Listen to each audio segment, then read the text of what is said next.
अस्सलाम वालेकुम, मैं हूं रेहान तारिक और आप देख रहे हैं दस्तक। ऐसे वक्त में जब पाक फौज की जानिब से इदारों के खिलाफ सोशल मीडिया मुहिम चलाने और 9 मई के ज़िम्मेदारों के खिलाफ कार्रवाई का मुतालबा किया जा रहा है, तो वहीं पर पाक फौज ने खुद एहतसाबी का भी सबूत दिया है।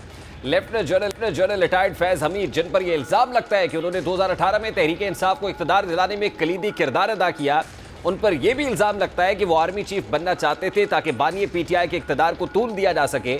लेफ्टिनेंट जनरल रिटायर्ड फैज़ हमीद पर यह इल्ज़ाम भी लगता रहा कि सिविल मिलिट्री ताल्लुकात में उन्होंने बिगाड़ पैदा किया है। इसके अलावा फैज़ हमीद के हवाले से जो शिकायत सामने आई थी वो ये थी कि उन्होंने अपने इख्तियारात का नाजायज़ इस्तेमाल करते हुए इस्लामाबाद की एक हाउसिंग सोसाइटी पर कब्जे के लिए अपना असर रसूख इस्तेमाल किया। अब मीडिया रिपोर्ट्स के मुताबिक इसी इल्ज़ाम के पेश नज़र पाक फौज ने खुद एहतसाब तहत लेफ्टिनेंट जनरल रिटायर्ड फैज़ हमीद के खिलाफ इंक्वायरी का फैसला कर लिया है। ISPR के मुताबिक लेफ्टिनेंट जनरल रिटायर्ड फैज़ हमीद के खिलाफ फील्ड जनरल कोर्ट मार्शल का अमल शुरू कर दिया गया है। अब ISPR के मुताबिक लेफ्टिनेंट जनरल रिटायर्ड फैज़ हमीद के खिलाफ पाकिस्तान आर्मी एक्ट की दफात के तहत मुनासिब इंज़बाती कार्रवाई का आगाज़ हो गया है। सुप्रीम कोर्ट के अहकामात की तामील करते हुए तफसीली कोर्ट ऑफ इंक्वायरी की गई। इंक्वायरी पाक फौज ने फैज़ हमीद के खिलाफ टॉप सिटी केस में शिकायत की दुरुस्तगी का पता लगाने के लिए की। अब DG ISPR पहले ये वाजे कर चुके कि पाक फौज में खुद एहतसाबी का निज़ाम हर वक्त है। बड़े रैंक के ऑफिसर्स के खिलाफ कानून और भी ज्यादा सख्त होता है। DG ISPR ने हाल ही में इस मुतालिक क्या कहा था, जरा सबसे पहले उसकी एक झलक आपके सामने रखता है। पाक फौज में खुद एहतसाबी का एक सख्त, कड़ा मगर शफाफ अमल है, एक खुदकार अमल जो हर वक्त जारी रहता है। अभी एक पर्टिकुलर सवाल कर रहे हैं क्योंकि सीनियर ऑफिसर थे और वो नॉलेज में है। इस फौज में हर वक्त ये खुदकार जो निज़ाम है खुद एहतसाबी का, ये सब भी चल रहा है। किसी किस्म की कोई करप्शन हो, बैड मिलिट्री ऑर्डर और डिसिप्लिन हो, तो ये एहतसाब का निज़ाम एक्शन में आता है और इसके अंदर किसी किस्म की तफरीक नहीं की जाती। जूनियर रैंक में बच्चे हैं, जो जूनियर ऑफिसर्स हैं, उनको तो आप कुछ मार्जिन दे सकते हैं, लेकिन सीनियर रैंक पे ऐसे नहीं होता। कि we have a very robust internal accountability system which is working all the time in different domains. वो काम कर रहा होता है। हुकूमत का भी इस हवाले से मौक़िफ़ सामने आया है। राना सनाउल्लाह इस हवाले से कहते हैं कि हम इसमें फरीक बनने की कोशिश नहीं करेंगे। टॉप सिटी में जो बेज़ाब्तगियाँ हुई, इसका मामला पाक फौज खुद ही देखेंगे। ये काफी मुफस्सल है, वाज़े है, तो इसमें किसी और चीज को जो है वो हमें शामिल नहीं करना चाहिए। टॉप सिटी के मुतल्लक इंक्वायरी से मुतल्लक अहकामात सुप्रीम कोर्ट के मसूल हुए, इंक्वायरी हुई, प्रेमा फशाई उसमें जो है वो सच्चाई नजर आई, जिसके ऊपर फिर आज की ये कार्रवाई हुई है। मेरा ख्याल है कि हमें भी इसी हद तक जो है वो इस महदूद रहना चाहिए और इस मामले को उलझाना नहीं चाहिए। मेरा ख्याल है कि इसमें फ्रीक बनने वाली बात तो नहीं होगी।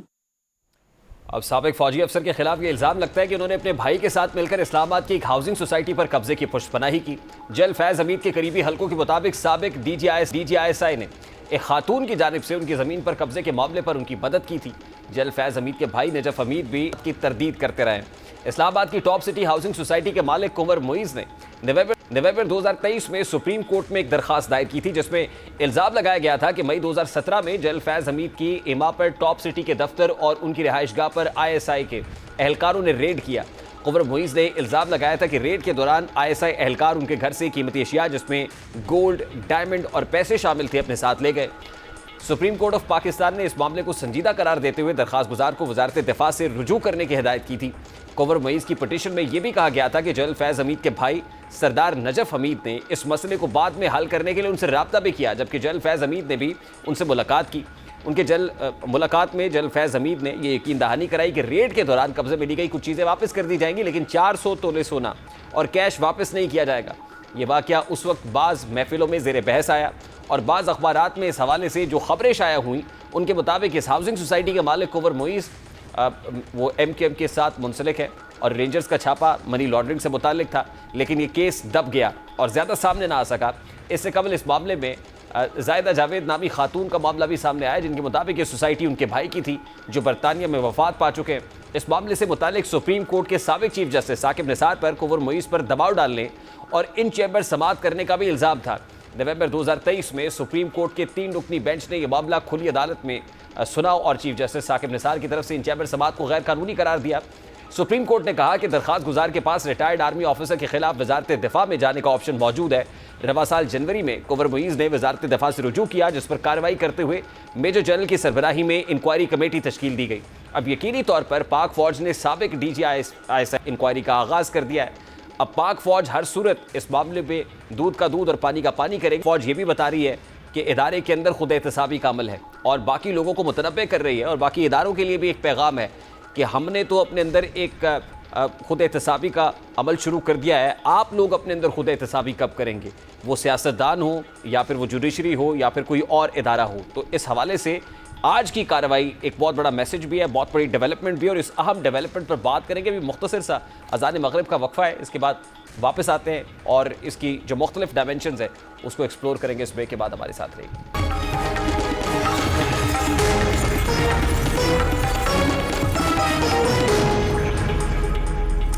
इस वक्त senior defence analyst brigadier retired Haris Nawaz साहब हमारे साथ मौजूद है। अस्सलाम वालेकुम हारिस नवाज साहब, बहुत बहुत शुक्रिया आपके वक्त के लिए। सबसे पहले तो ये कहिएगा कि जनरल रिटायर्ड फैज़ हमीद साहब की आज गिरफ्तारी, how big is this development, और इस पेशरफ्त के बाद आने वाले दिनों में आप मज़ीद डेवलपमेंट्स भी होती हुई देख रहे हैं, ख़ासतौर पर पोलिटिकल डोमेन में? देखें, ये इससे ये पता चलता है कि फ़ौज कितनी सख्त सेल्फ अकाउंटेबिलिटी के अंदर खुद साबी के अमल में फ़ौज में कोई कॉम्प्रोमाइज़ नहीं है, और वो कोई भी रैंक का अफसर हो, चाहे वो सिपाही हो या 3 स्टार हो या दरमियान जितने रैंक्स भी हैं, जहाँ पर डिसिप्लिन को हाथ में लेंगे, कानून की खिलाफ वर्जी होगी, पाकिस्तान आर्मी एक्ट की खिलाफ वर्जी होगी, तो फ़ौज अपना कानून हरकत में लेके आती है। और यही एक मिसाल है कि कितने सीनियर अफसर हो, कितनी सेंसिटिव अपॉइंटमेंट हो, लेकिन हमारा जो कड़ा इम्तिहान ये खुद हिसाबी का अमल है, उस पर कोई कॉम्प्रोमाइज़ नहीं है, और ये हमने दिखा दिया। और इससे ये पता चलता है कि अब यहाँ पर जो लोग फ़ौज के खिलाफ बात करते हैं, इसकी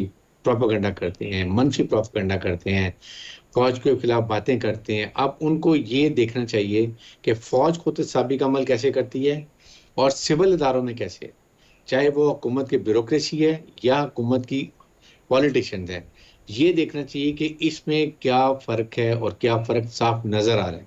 देखिए साहब, मैं इस तरफ आता हूँ, बिल्कुल दुरुस्त फरमा रहे हैं सर, मैं इस तरफ आता हूँ, लेकिन ये मामला यहीं तक रुकेगा क्योंकि टॉप सिटी हाउसिंग का ये केस था जिस पर एक इंक्वायरी कमीशन बना था। क्या मामला यहीं तक रुकेगा या आपको लगता है कि तहकीकात का दायरा कार वसी होगा और मामलात जो खास तौर पे पॉलिटिकल डोमेन में उठते हैं, ये जेल फैज़ हमीद से मुताल्लिक पॉलिटिकल स्टेक होल्डर्स की शिकायत भी रही हैं, उस तक भी दायरा कार वसी होगा? देखें, जो इंक्वायरी हुई होगी, मेरे ख्याल में जो उन्होंने सेकंड पार्ट लिए कि रिटायरमेंट के बाद जो उन्होंने कोई ऐसी बातें की हैं, तो इसका मतलब ये है कि inquiry it's not restricted to top city, बल्कि उसके साथ उसके बाद 2 साल के अंदर जो एक आपके ऊपर एक पाबंदी होती है कि आप पॉलिटिकल एक्टिविटी में हिस्सा नहीं ले सकते, आप पॉलिटिशियन नहीं मिल सकते हैं, उनको अपनी कोई बात बता नहीं सकते हैं, कोई आप क्योंकि बहुत सेंसिटिव अपॉइंटमेंट पर रही हैं, अगर आपने ऐसी कोई बात लूज टॉक कर दी है तो वो तमाम चीज़ें भी नोटेड होंगी, और वो it should become part of this court martial, क्योंकि इंक्वायरी में तमाम चीज़ों का जिक्र किया गया होगा, तभी ये कहा गया है कि सर्विस में और उसके बाद रिटायरमेंट के बाद जो है वो बात भी इसमें शामिल है। तो अब ये चार्जशीट एक बनेगी, चार्जशीट के बाद प्रॉपर कोर्ट मार्शल होता है और उसके लिए एक प्रॉपर बोर्ड बनाया जाता है फील्ड एंड कोर्ट मार्शल का, जिसमें 2 स्टार या 3 स्टार एक प्रेसिडेंट होंगे, कुछ बाकी सीनियर ऑफिसर इनके मेंबर्स होंगे, और एक जज एडवोकेट जनरल ब्रांच के सीनियर और जो लीगल एक्सपर्ट हैं वो कानूनी पेचीदगियों को देखने होंगे ताकि इंसाफ के तकाजे तब पूरे हों, कोई लैक्सिटी ना हो। और उसके बाद फिर पूरा मौका दिया जाता है फील्ड एंड कोर्ट मार्शल में कि डिफेंस का कि आप अपनी सफाई में क्या पेश कर सकते हैं, और प्रोसिक्यूशन जो इनके खिलाफ सबूत देती है वो क्या होते हैं, और इन सब को एनालाइज करने के बाद फिर कोर्ट मार्शल में फैसला होता है कि इनके खिलाफ क्या कार्रवाई हो सकती है, क्या सजा दी जाती है। आप ये समझते हैं कि मामला भी इंक्वायरी स्टेज पे है और अभी सजा? जी जी, नहीं, इंक्वायरी कंप्लीट हो चुकी है। अब इंक्वायरी के बेस पर ये फील्ड जनरल कोर्ट मार्शल हो रहा है। आप फील्ड जनरल कोर्ट मार्शल के अंदर वो गवाही खिलाफ और फेवर में सफाई में देखते हुए फैसला करेंगे कि इनको क्या सजा दी जाती है। तो ज्यादा से ज्यादा क्या सजा हो सकती है ब्रिगेडियर साहब? I think I am not sure कि चार्ज लगाएं, लेकिन जो सजा होती है मेरे ख्याल में वो ये कम से कम तो हो सकती है, लेकिन ज़्यादा से ज़्यादा 14 ईयर्स होती है, depending on upon the gravity of the offence. ये देखने के बाद ये जो फील्ड जनरल कोर्ट मार्शल है ये फैसला करेंगे कि इनको कितनी सजा होनी चाहिए, और फिर जाहिर है कि इसको कंफर्मेशन जो होती है, रेटिफिकेशन जो होती है, वो चीफ आर्मी स्टाफ करते हैं। ये बड़ी इंपॉर्टेंट बात है जो ISPR की प्रेस रिलीज के अंदर है कि इनकी रिटायरमेंट के बाद जो कुछ ऐसे इंस्टेंसेस हैं जो रिपोर्ट हुए हैं जिसके अगेंस्ट भी जो है वो इंक्वायरी की जाएगी, तो ये जाहिर है इनकी रिटायरमेंट के बाद ही 9 मई हुआ है, तो 9 मई के साथ भी इसका कोई कनेक्शन हो सकता है आपके नज़दीक?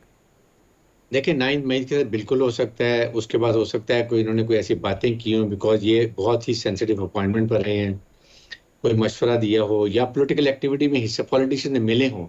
आप जब 2 साल तक आपके पाबंदी होती है कि आप कोई पॉलिटिकल एक्टिविटी में हिस्सा नहीं लेंगे, आप you have to very tight lipped, you don't have to speak out and tell anything which can go against the state, क्योंकि ये बहुत सेंसिटिव अपॉइंटमेंट पर रहे हैं। सारी चीज़ों को देख के जब उनके पास एक ऐसी चीज़ें एविडेंस होगी जो इंक्वायरी में साबित हुआ होगा, तो तभी ये फैसला किया गया। और आपको लगता है कि ये एक इंडिविजुअल कैपेसिटी के अंदर ये चार्जेस को फेस करेंगे या और लोग भी तहवील में लिए जा सकते हैं? बिल्कुल, इन इंक्वायरी में कुछ और लोगों के खिलाफ भी होनी चाहिए और होगी, और उनके खिलाफ डेफिनेटली कहीं ना कहीं और कोर्ट मार्शल होंगे। जिस तरीके से 9 मई को आपने देखा कि जब एक इंसिडेंट लाहौर का हुआ, उनमें जो ऑफिसर्स को तैनात की गई थी। हमारे आर्मी का डिसिप्लिन की क्वालिटी ये है कि हम बहुत जल्दी फैसला करते हैं, लेकिन तमाम इंसाफ के तकाज़े पूरे करते हैं, तमाम सफाई का मौका दिया जाता है, और उसके बाद कुछ को सजा सख्त दी जाती है, कुछ को लीनियंट दी जाती है, depending upon the gravity of offence. तो ये सब लास्टली इनका कनेक्शन तो एक पॉलिटिकल पार्टी के साथ भी जोड़ा जाता रहा है, और उस वक्त भी कि जिस वक्त ये फुल पावर में थे, बतौर DGISI काम कर रहे थे, इवन बतौर DGC काम कर रहे थे। फिर उसके बाद पाकिस्तान तहरीक इंसाफ इक़्तिदार में आती है, उनके लिए लोगों को लाना, पार्लियामान में कानून साजी हो, नंबर पूरे करना हो, इस सब पे जोड़ तोड़ जो है, तो ये इल्ज़ामात भी लगते रहे। आपको लगता है इसका कोई रेट्रोस्पेक्टिव जो है इफेक्ट भी हो सकता है?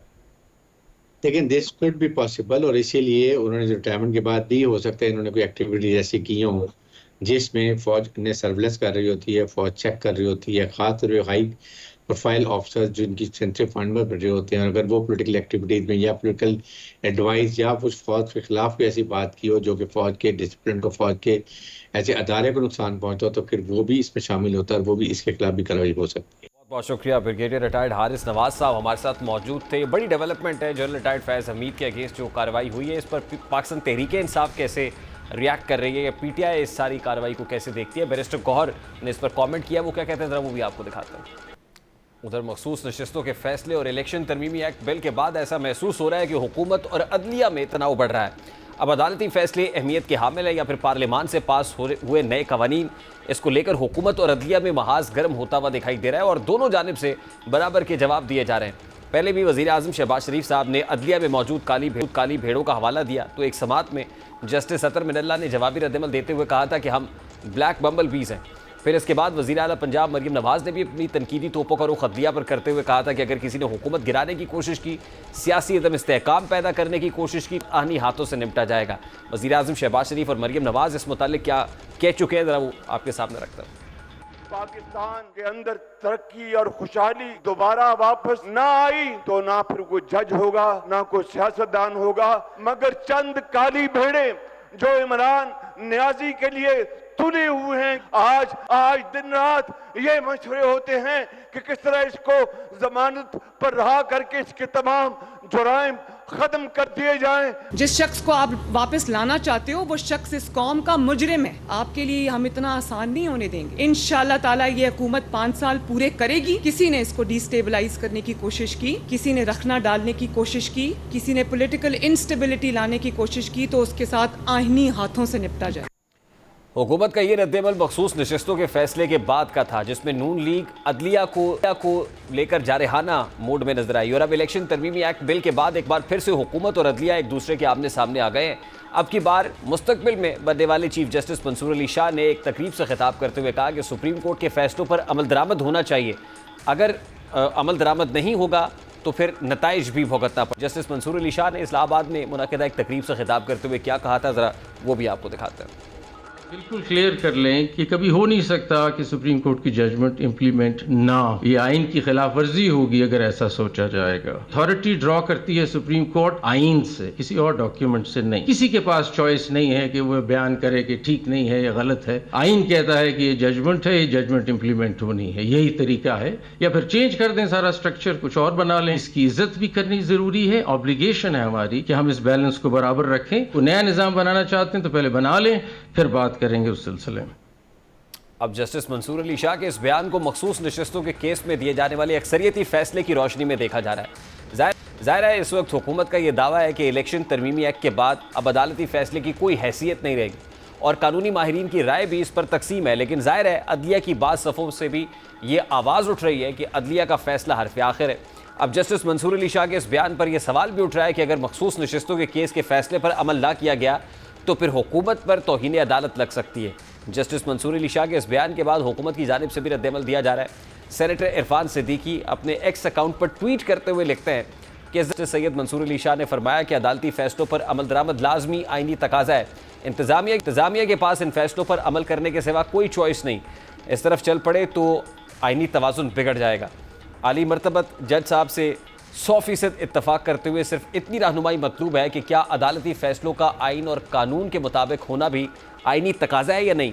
क्या अदलिया के पास ये चॉइस मौजूद है कि वो आइन के वाज़े और गैर मुबहम आर्टिकल्स की नफ़ी करते हुए अपनी मर्जी का आइन लिख ले, और क्या अगर अदालत इस तरह के फैसलों की तरफ चल निकले तो आइनी तवाज़ुन बिगड़ेगा या नहीं।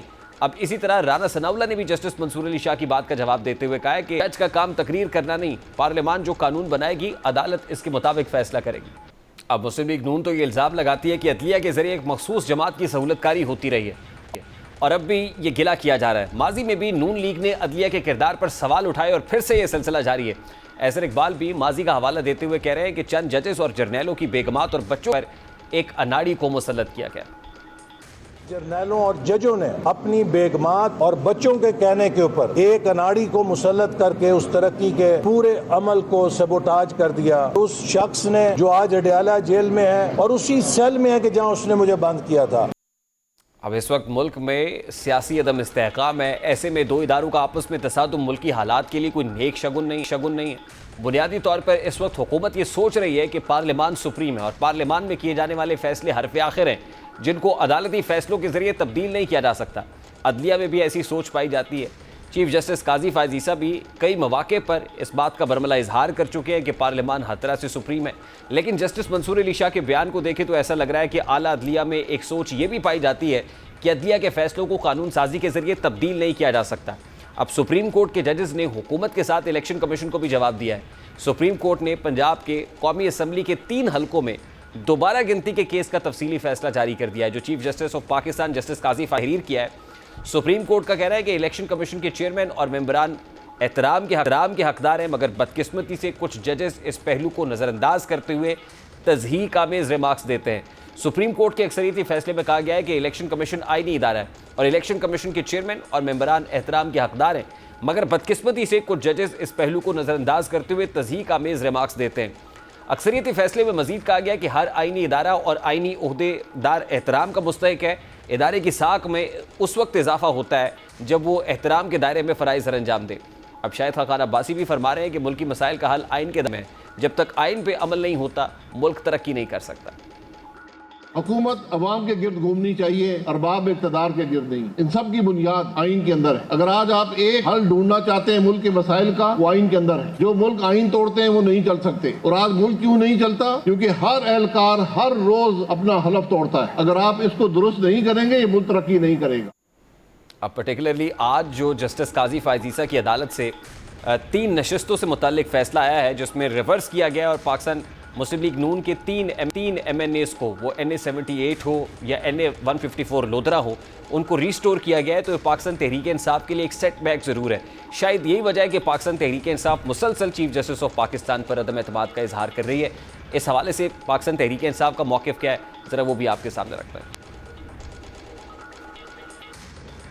हम मुतालिबा करते हैं हुकूमत से जिस तरीके से काजी फ़ायज़ ईसा साहब का notification as a chief justice 88 दिन 87 डेज पहले हुआ है, प्रेसिडेंट को फॉलो करते हुए मंसूर अली शाह साहब की as a chief justice Pakistan का नोटिफिकेशन किया जाए। तहरीक इंसाफ की जानिब से जस्टिस काजी फ़ायज़ ईसा को उनके केसेस से अलग होने का मुतालबा भी बार बार किया जा रहा है।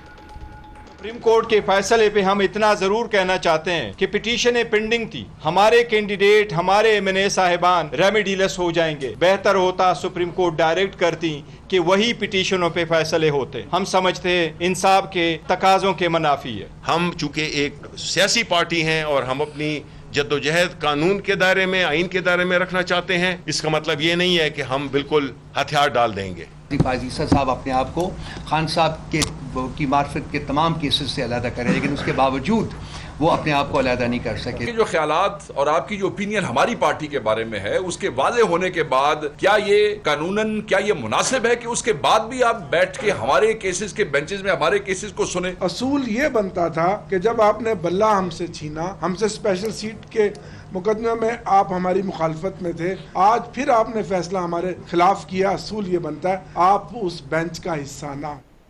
अभी एक ब्रेक लेंगे और ब्रेक के बाद जब वापस आएंगे तो गवर्नर सिंध के मामले पर नून लीग और MQM यानी दो अहम हुकूमती इत्तेहादी आमने सामने आ गए। इस मामले को उठाएंगे इस ब्रेक के बाद। हमारे साथ रहिए।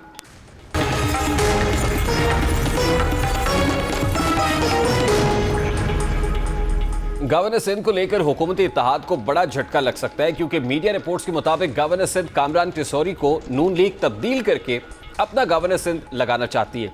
ऐसा होने की सूरत में MQM ने हुकूमत से राहें जुदा करने का इंदिया दे दिया है। नायब वज़ीर आज़म इसहाक डार वाज़े कर चुके हैं कि गवर्नर सिंध कामरान टिसौरी को तब्दील नहीं किया जा रहा और गवर्नर की तब्दीली की खबराकत नहीं है। इसहाक डार ने दो टोक अल्फाज में कहा कि बशीर मेमन को गवर्नर सिंध नहीं लगाया जा रहा, लेकिन साथ ही मानी खेस बात करते हुए यह भी कहा कि चंद रोज में गवर्नर सिंध के मामले पर फैसला कर लिया जाएगा। अब इसहाक डार के बयान से यह तासुर भी उभर रहा है कि हुकूमत गवर्नर सिंध को तब्दील नहीं करेगी, लेकिन तासुर भी उभरता है कि आइंदा कुछ रोज में इस पर कोई बड़ी पेशरफ्त हो सकती है। शर्जील इनाम मेमन तो पहले ही कामरान टिसौरी से मुस्ताफी होने का मुतालबा करते हैं। मुत्तहदा कौमी मूवमेंट को चाहिए अपने इस नफरत अंगेज और तासुब अंगेज सियासत का और झूठ की सियासत का बाप बंद करे। हम नहीं चाहते कि बदतमीजी की बात का जवाब बदतमीजी से दें, और हम ये भी मुतालबा करते हैं गवर्नर सिंध फौरी तौर पर मुस्तफा हो जाए, क्योंकि वो भी इसी मुत्तहदा कौमी मूवमेंट की ही तरफ से गवर्नर बैठे हुए हैं। आपके पास कोई मैंडेट नहीं है। इस पर बात करेंगे। इस वक्त MQM पाकिस्तान के रहनुमा अरशद वोरा साहब ने भी ज्वाइन किया है। अस्सलाम वालेकुम अरशद वोरा साहब, बहुत बहुत शुक्रिया आपके वक्त के लिए। सबसे पहले तो ये कहिएगा कि गवर्नर सिंध की तब्दीली को लेकर MQM पाकिस्तान पर कोई दबाव है? देखें, जहां तक ताल्लुक है इस बात का कि ये इशू जो है 2 दिन से चल रहा है, इस इशू को मैं ये समझता हूँ कि खुद ही उन्होंने काउंटर भी किया है। नायब वजीर आज़म इसहाक डार साहब ने खुद कहा है कि अभी हमारा गवर्नर को चेंज करने का कोई इरादा नहीं है। और दूसरे जाहिर सी बात है पार्टी इत्तेहादी है, तो जब पार्टी इत्तेहादी है तो पार्टी के साथ बातचीत होगी, पार्टी के साथ डिस्कशन होगा, और जो भी अगर हुकूमत करना चाहती है तो पार्टी की नॉलेज में लाएंगे। और हमारे पार्टी का मौक़िफ़ वाज़ेह है। गवर्नर जो है, गवर्नर की जो परफॉर्मेंस रही है, गवर्नर जिस तरीके से काम कर रहे हैं, शायद मेरे ख्याल से कि पूरे पाकिस्तान की तारीख में किसी भी सूबे के गवर्नर का डिलीवरेंस लेवल जो है वो नजर नहीं आया जो कामरान टिसौरी साहब का डिलीवरेंस लेवल रहा है।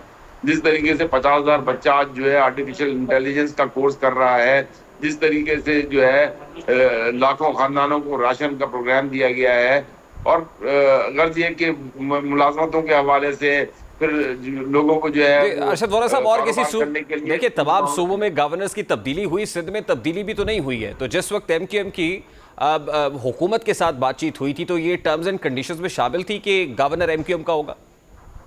जी बिल्कुल। गवर्नर देखें, ट्रेडिशनली इसी तरीके से होता है कि जब आपका चीफ मिनिस्टर जो है वो अंदरूनी सिंध से होता है तो गवर्नर जो है वो उर्दू स्पीकिंग होता है, कराची से होता है मोस्ट प्रोबेबली, और MQM की रजामंदी से होता है अगर MQM हुकूमत में है तो।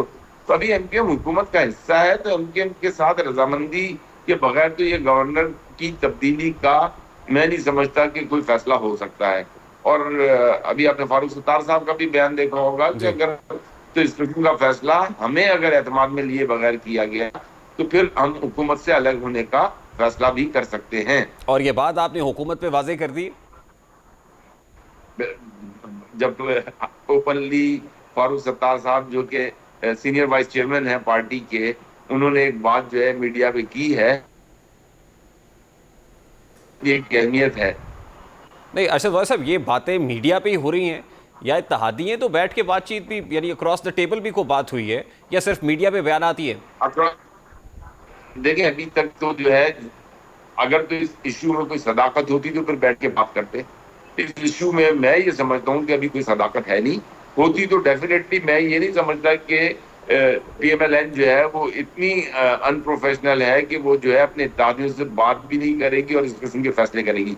तो डेफिनेटली उन्होंने बात करनी है और बात करेंगे तो फिर जो भी पार्टी का मौक़िफ़ है वो सामने आ जाएगा। अच्छा देखिए, गवर्नर के हवाले से बशीर मेमन साहब का नाम सामने आ रहा था, तो इसहाक डार साहब ने पार्शली इस खबर से डिसएग्री किया है कि बशीर बेबन साहब का नाम नहीं है, लेकिन इससे डिसएग्री नहीं किया कि गवर्नर की तब्दीली की कोई बात नहीं हो रही।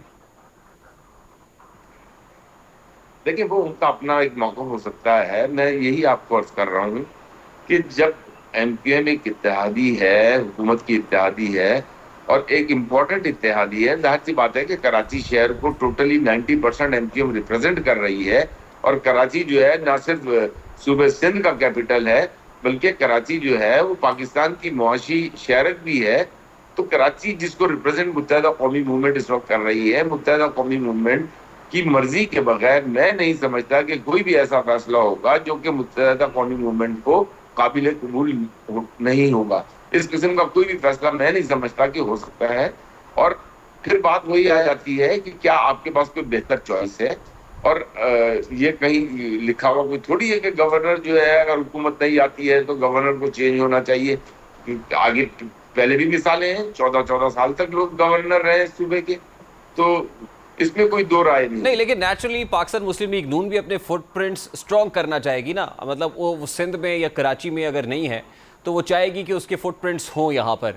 तो पहले भी मोहम्मद जुबैर साहब गवर्नर रहे हैं पाकिस्तान मुस्लिम लीग नून से, तो नून लीग तो नेचुरली उनकी इंटेंशन तो होगी कि वो गवर्नर अपना लगाएं यहाँ पर।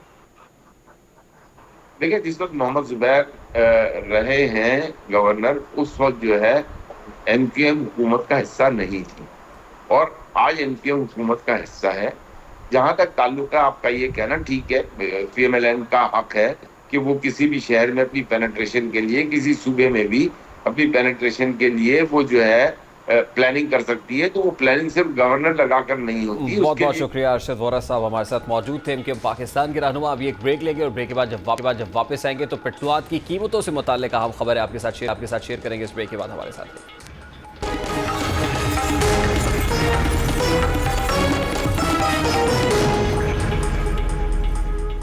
कभी महंगाई तो कभी महंगी बिजली से आवाम सताए हुए हैं। ऐसे में पेट्रोलियम मसनूआत की कीमतों में कमी के इम्कान ने इनको ताज़ा हवा का झोंका जरूर दिया है। मीडिया रिपोर्ट्स के मुताबिक पेट्रोलियम मसनूआत की कीमतों में 12 रुपये फी लीटर तक कमी का इम्कान है। ज़राए का कहना है कि अब तक की वर्किंग के मुताबिक पेट्रोल, डीजल और मिट्टी के तेल सस्ता होने का इम्कान है। पेट्रोल की कीमत में 9 रुपये फी लीटर से ज़ायद की कमी मुतवक्के है, जबकि डीजल की फी लीटर कीमत में 8.5 रुपये तक कमी का इम्कान है। ज़राए के मुताबिक मिट्टी के तेल में 12 रुपये से ज़ायद कमी का इम्कान है और पेट्रोलियम मसनूआत की कीमतों से मुताल्लिक हतमी वर्किंग ओगरा 15 अगस्त को भेजेगी। वज़ीर ख़जाना वज़ीर आज़म की मुशावरत से नई कीमतों का ऐलान करेंगे। उम्मीद है कि आवाम को पेट्रोल के साथ साथ बिजली की कीमतों में भी रिलीफ मिलेगा और इसके साथ साथ ज़रूरी अशिया की कीमतों में भी कमी लाकर आवाम को हकीकी रिलीफ दिया जाएगा। प्रोग्राम का वक्त अपने इख्तिताम को पहुँचा है। आपसे मुलाकात होगी इंशाअल्लाह कल। अल्लाह हाफ़िज़।